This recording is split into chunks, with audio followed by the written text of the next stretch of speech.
سید کائنات کے حضور گستاخی کیا کہ مرتکب ہوئے تو آزاد کشمیر میں سب سے پہلے میڈیا پر سب سے پہلا میرا مضمون چھایا ہوا سیدہ طیبہ طاہرہ محفوظہ معصومہ عن الخطا معصومہ عن الخطا معصومہ عن الخطا سلام اللہ علیہ یہ اس کا عنوان تھا۔ روئے زمین شاہ جہاد کے مسلمان مرد خواتین خاتون جنت سیدہ فاطمہ زہرا سلام اللہ علیہا کی پاکیزہ نسبتوں اور عظمتوں کا ادراک رکھتے ہیں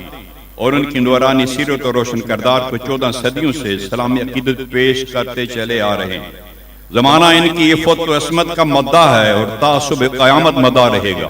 حضرت خواجہ گاں پیر محمد عبد الرحمن چھوروی رحمۃ اللہ علیہ جنہیں اللہ تبارک و تعالیٰ نے باطنی علم عطا فرمایا، علم لدنی عطا فرمایا، سیدہ فاطمہ زہرا سلام اللہ علیہا کے 24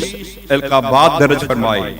ان میں سے ایک لقب معصومہ بھی ہے، ایک لقب معصومہ بھی ہے، معصومہ بھی ہے۔ نیز آپ نے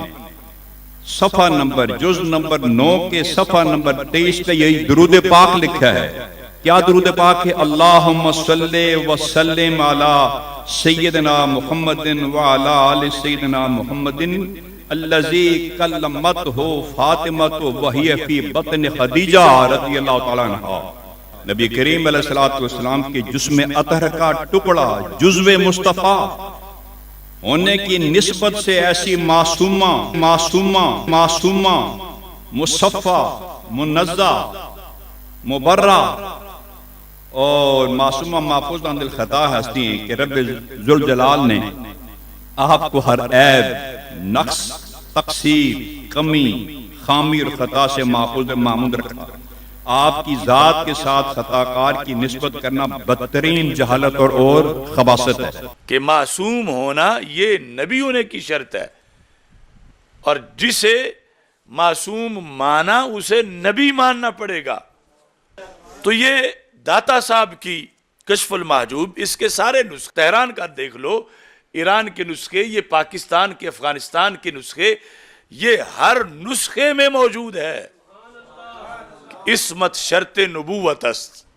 میرے بارے میں یا اور کسی مفتی کے بارے میں کہ یہ سید نہیں ہیں، یہ عرب سے نہیں آئے، ہم سید ہیں، ہم عرب سے آئے ہیں، تو ہم نے اس لیے ان کو پکڑ کے داتا صاحب کے سامنے پیش کر دیا ہے کہ داتا صاحب جو ہیں معصومیت کو شرط نبوت مانتے ہیں، اور یہ غیر نبی کو بھی معصوم مانتے ہیں بہت سے۔ تو معصومہ کہنے سے سیدہ فاطمہ رضی اللہ تعالی عنہا کا دل جلتا ہے کہ میرے ابا جی کا منصب میرے لیے کیوں بیان کیا جا رہا ہے۔ وہ تو قیامت کو پتہ چلے گا کہ ان لوگوں کا حشر کیا ہوتا ہے۔ ہم ہیں سیدہ پاک کے نوکر اور ان کے مشن کے سپاہی۔ انہوں نے ساری عمر رسول پاک صلی اللہ علیہ وسلم کے بعد کسی کو معصوم یا معصومہ نہیں کہنے دیا، نہ بننے دیا، اور آج یہ ان کے نام کی آڑ میں دھاندلی کی جا رہی ہے۔ معصومیت انبیاء علیہ السلام کے علاوہ جس وقت اس کا کوئی قول کرتا ہے، دوسرے لفظوں میں وہ کسی اور کے لیے نبوت کا قول کرتا ہے۔ یہ بحث ساری چونکہ اہل زمین کے لحاظ سے ہے، فرشتوں میں فرشتے اگرچہ معصوم ہیں وہ علیحدہ بحث ہے، لیکن انسانوں کے لحاظ سے بات ہو رہی ہے۔ اس سلسلہ میں الاعتصام کے اندر امام شاطبی نے یہ لکھا ہے، جلد نمبر 2 میں آپ نے لکھا من یدعی لنفسہ العصمۃ، جو بندہ اپنے لیے عصمت کا دعویٰ کرے، معاذ اللہ کہے کہ میں معصوم ہوں، تو کہتے ہیں فہو یشبہ من یدعی النبوۃ، تو اس کا یہ کہنا اس دعوے کے مشابہ ہے کہ معاذ اللہ وہ نبوت کا دعویٰ کر رہا ہے، یعنی جو اپنے لیے معصومیت کا دعویٰ کرتا ہے، دوسرے لفظوں میں یوں ہے کہ وہ نبوت کا دعویٰ کر رہا ہے، اپنے لیے ہو یا انبیاء علیہ السلام کے علاوہ کسی اور کے لیے ہو، خواہ وہ اور صحابہ کرام رضی اللہ تعالیٰ عنہم ہو، اہل بیت اطہار رضی اللہ تعالیٰ عنہم ہو، اوتاد ہوں، غوث کتب ہوں، ولی ہوں، چونکہ انبیاء علیہ السلام کے علاوہ انسانوں میں اور کوئی بھی معصوم نہیں ہے۔ تحفۃ المرید شرح جوہرۃ التوحید، حضرت شیخ ابراہیم بن محمد بیجوری جو ہیں، انہوں نے تحفۃ المرید کے اندر اس چیز کو لکھا کہ اللہ سے دعا مانگتے ہوئے ہم یہ دعا نہیں کر سکتے اللہم انا نسألک العصمہ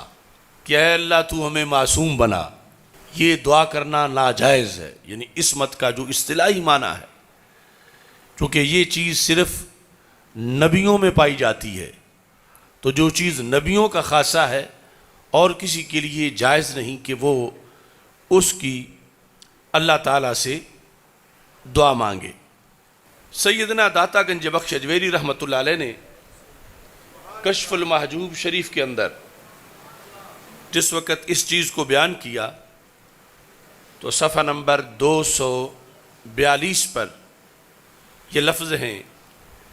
آپ فرماتے ہیں اولیاء معصوم نہ باشند، کہ اولیاء معصوم نہیں ہوتے، کہ عصمت شرط نبوت است،